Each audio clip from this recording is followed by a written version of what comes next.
What is your understanding of the nation? What is it? What does it mean to you? So a nation is basically a group of people that live in a big land, such as a country. South Africa is a nation, Zimbabwe is a nation, and all the other countries that I can mention in Africa. So it's basically a country, a region where a group of people live. That's what a nation is. Yeah, but I think a nation would also involve the coming together of different cultures, even different races, different grouping of a population. So I think I'd center a nation around its population, so a population of people in one grouping with different cultures coming together, and yeah. What is the state, now that you've defined the nation? State is a bit more specific. Yeah, Can I you can, yeah. jump in? Okay, so I feel that a state is probably a nation that is governed. So it needs a government. So you can't have a state without a government. That would just be a nation. I think also state must be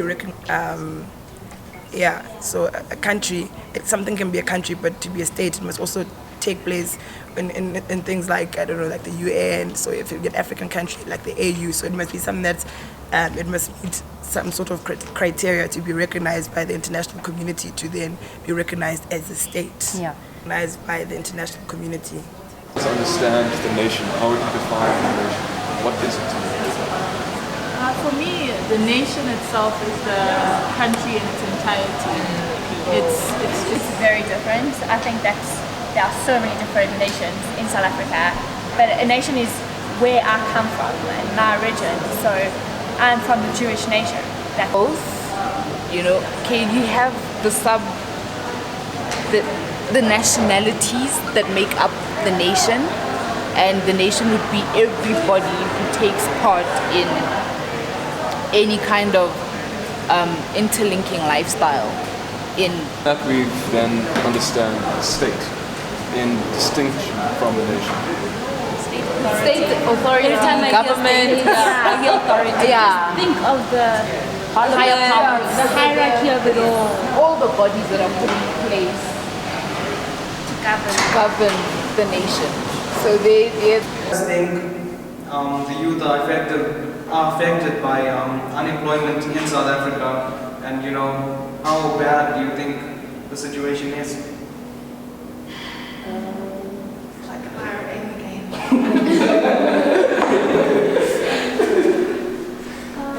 I think it's quite bad because it's the youth who need jobs now. It's not like the old people, they're dying off. So we're the ones who are starting to leave. So anything to do with unemployment affects us directly. Okay. And like in terms of our degree, applying for jobs straight out of university is difficult because a lot of people want experience in the field. Okay.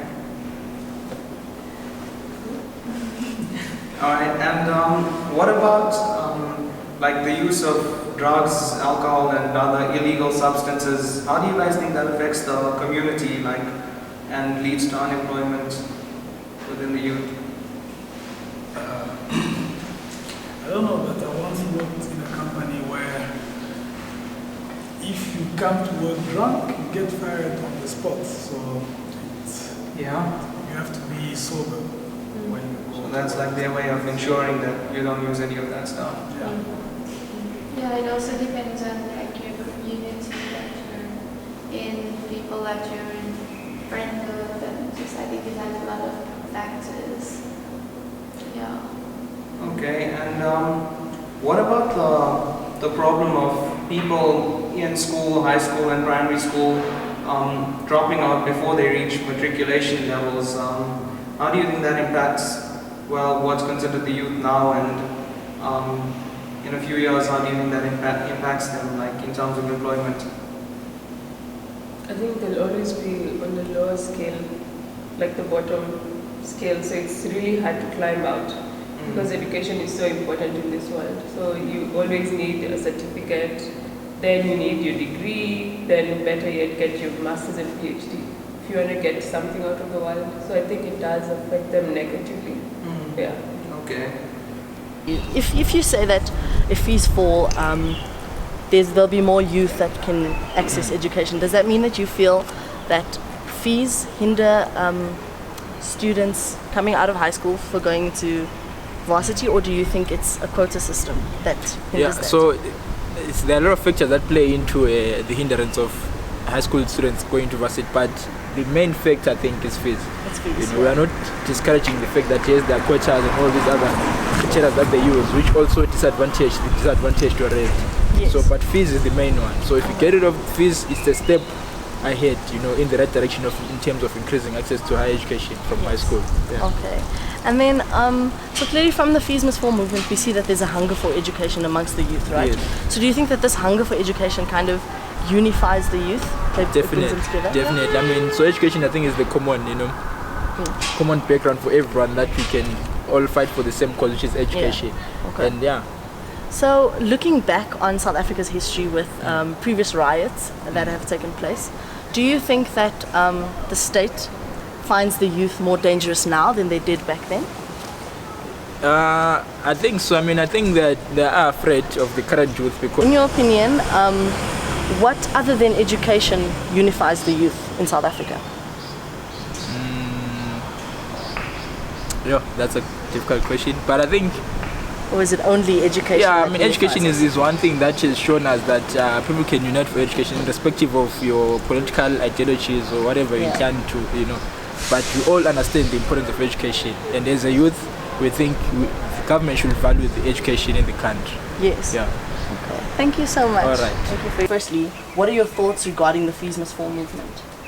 I think it's a good thing, because if you don't stand up for what you believe in and you don't, I don't know, in the parts of South Africa, if you don't demand what's right and what's promised to you, it will never come, So as the youth, I think, it's a good thing. Do you think that the youth's hunger for knowledge, because clearly with the Fees Must Fall we all see that the youth is hungry for knowledge, do you think that this hunger for knowledge kind of unifies the youth together? Yeah, I think so, because as someone who's been going to the protests, you can see with different political parties, as much as different, because there aren't many different races, but you get your Indian, black, white there as well, and among the black people, the different separations with the black people come together and they sing in one voice. Obviously there'll be disputes and whatnot, but it unifies us a lot. Even the political parties on campus are willing to just let go of their political agendas and focus on the Fees Must Fall. So in terms of education, what do you think is more limiting, right? Is it the fees that are more limiting for students that are coming out of high school to get into varsity, or is it the quota system that varsities put on their applications? So they take a certain amount of different races or different areas and stuff into their varsity. So what do you think is more limiting? Is it the fees, or is it... I feel like it's the fees. I think it's the fees that are more limiting. I mean, even if they take a certain amount of race or a certain amount of people from a certain place, like for example, if they say they take this amount of people from a disadvantaged community, it doesn't matter, because that child probably comes from a school where they didn't have to pay for high school fees, or they had to pay a very small amount, and they come to varsity and it's like much bigger, amount. So yeah, I feel like it's more about the money than it is about the status quo. Okay. What do I define as the youth? I'm not sure. I haven't really thought about it, but I would say obviously we'll have to define it by age. So for me, if someone says youth, I've always thought people from the ages of maybe like 14 to like 35, and then 13 to 35. Yeah. Okay. So do you consider yourself the youth? Yes. I am in that. In that bracket. Yes. And do you feel like as the youth you belong in the nation, in South Africa? The nation is in South Africa. Yeah. Well, it depends on how you look at it. What do you mean by belonging? Like culturally? However you believe belonging is. as the youth, do you have a place in this nation? Do you feel like you belong? You're part of it? Okay, I would like to say that we are part of it, but in terms of the decision making of maybe let's say the political atmosphere, the youth, we are not represented well. You know, if you think about it, take all the major companies in South Africa, you get that you don't have the youth heading the company, or you don't have the youth making decisions in government, you know. So actually no, we're not represented then. That means our interests are not being bypassed. Yeah, even if they are taken care of, but they're not done by the youth. You know, what is to be done for the youth must be done by the youth. Why do you think that is? Why do you think the youth is not part of that decision making? Why do you think you're not represented? I really don't know. Do you think maybe they think, guys, you're the youth, you don't? Well, maybe they think that because there's this perception, especially as an African, that I've seen, like, is when you're a child, they expect you not to understand certain things. That's why they'll always say, go to your elders, refer to your elders for this. Yeah. So maybe we've also incorporated that into the governance of South Africa, you know. We think that there should only be elders there. Instead of the youth. Instead so that the the youth. elders represent the youth. And then that could also be from the history of South Africa itself, because we know that in South Africa we used to have tribes, and each and every tribe used to have a leader, a king or a chief, right? Yeah, so I think they tried to take that sort of governance and then put it into this new democratic government, you know, because they used to have a chief and then used to have the leaders of the community who would, let's say, discuss what they think is best for the community, right? So that's what's been basically that's what's happening now. Yeah. So then, having said what you just said, what do you think of the current youth now in South Africa and what they're doing with Fees Must Fall, Roads Must Fall? What else? The whole thing, the hair thing in Pretoria. Oh yeah. Well, I think it's a very, very conscious wave that's going through South Africa at the moment. Because we are a relatively young nation. I mean, we are like 22 years, you know, and other nations gained their independence a long time ago. Yeah. For example, we've got Ghana, which gained their independence in 1956, you know. So with us, we just a new nation, and I feel like Fees Must Fall and basically the whole colonization of our higher institutions of learning, it's basically our own struggle, like how our mothers and fathers had 1976. This is our struggle, you know, to make sure that whatever was taken away from us, or whatever structures that were put in place for us not to obtain certain things, we break those structures, you know. Basically that's why we're talking about access to higher education and all those things. Okay, thanks dear. Oh yeah. On youth and belonging in a nation. Okay. So I'd like to know what you think the definition of the youth is in South Africa. Shucks, I'm in glasses, guys. Like the definition as in like a dictionary definition, an No, age, your or definition. what the youth are. I mean, youth are young people who, like, I mean, without giving like a too philosophical like a meaning, like it's literally the future of the country. Yeah. People who require government to work now in order to have a future. Yeah. And do you think, as you are part of the youth, Yes. you consider yourself as 100%. How do you think you belong in the nation? Do you belong in the nation as the youth? I mean, I definitely like do belong in the nation. Like I'm like proud to be South African and I belong here. It's my home. There's no other place. But I mean, there's obviously things that exclude me in the nation, or things that I felt like I don't belong in like my own like place or like my own skin. Yeah. Can you elaborate? I mean, definitely going to a Model C school or private school because of like I guess the stark difference between like white kids and black kids. Like you often feel that like you don't sort of belong in your own skin because of like the blatant racism. Well, not so much the blatant racism.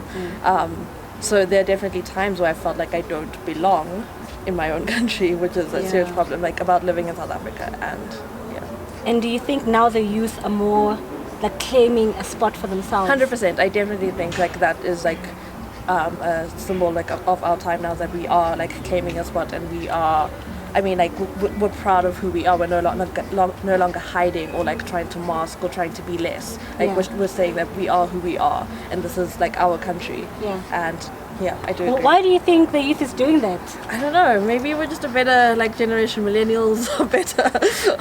You think so? 'Cause, I mean, the youth of 1976, they stood up for. No, definitely, but yeah. I feel like there's something happening now. I mean, I mean, like there's like a lot of reasons, but I think a lot of it has to do with like access. Maybe like as millennials we have like more access to like the internet and technology, and which makes us more educated and more aware of what's going on around us, and more able to stand up to it. Like we see the injustices for what they are because they surround us all the time, so we're able to stand up against them. I guess before, in older times, people sort of lived in vacuums, so they didn't see the injustices for what they were. But we don't really live in a vacuum. We live in a global world. Yeah. Yeah. Oh my gosh, it's so amazing. Thanks. Do you believe that because some youth like live in this liminal period where they aren't really like they're youth but they're not an adult either, they're both independent and dependent, do you believe that this can make them dangerous and unpredictable? Well, I wanted to relate to some examples actually. Which kind of the population are you addressing? That also depends. So some are like still like students mainly. So like what's happening with the protests now? Do you believe it's? Well, for me, I think this process I'm a little upset.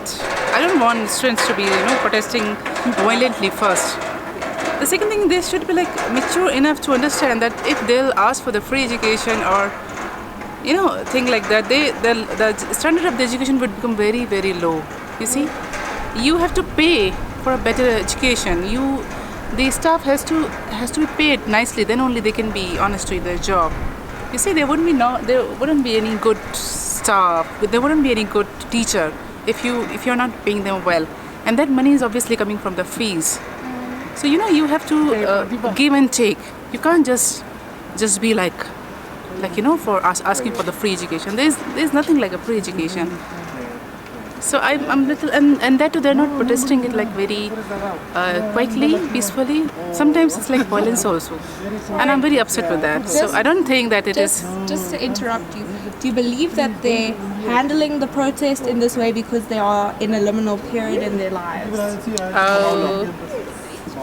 Yeah, of course, to an extent, I would say, yeah. They're still young, they're not understanding. That's also another thing. Maybe they are influenced also. Yeah, because of this kind of in-between stage, and that's what makes them like a bit susceptible to this kind of the protest, and they think that it's very cool to go into this kind of the protest. They're not understanding the consequences because they're not mature enough. Yeah, because of their age. That's another thing. Do you also believe that maybe they're acting like this way because they don't have like tied cultural roots yet or a set place in society? Well, yes, because if they're financially strong, I believe that they would never go for such kind of the protest. They would believe in give and take of the money as well as the education as well as all the resources. I don't think it's like, you can't expect everything from the government or from any other company or any other institute. You have to feed something to that in order to make it process smoothly. Yeah. So the term liminal. Yes, our phases in between. Well, like we're not really certain on which side. Okay, yeah, kind of. So I just wanted to ask you, so you agree that you're both at this stage in your life as a student dependent and independent in some ways? Yeah, no, I do. So you're currently a student? Yeah. And are you financially independent or dependent? Dependent on my rents. And then you live away from home, or do you still stay at home?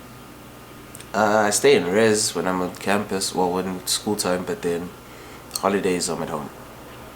Yeah.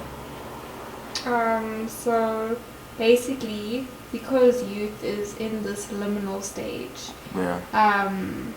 of not really having cultural ties or social ties like completely formed yet, and like they don't really have a set place in society yet. Yeah. You agree with that, right? Kind of. We are in a stage in our lives where we don't really know if we're heading west or east, but then I think I don't necessarily think that unpredictability is necessarily dangerous. I actually think it could be like a necessary tool in any kind of development if you think about it. If we're never set on on one path, that means our thinking is completely different, which means that we're not bound to the impossibilities set by our predecessors. Predecessors are the people that come before you, right? Yeah. Yeah, okay, yeah, predecessors, yeah. Sorry, yeah. So we're not bound by the impossibilities set by our predecessors.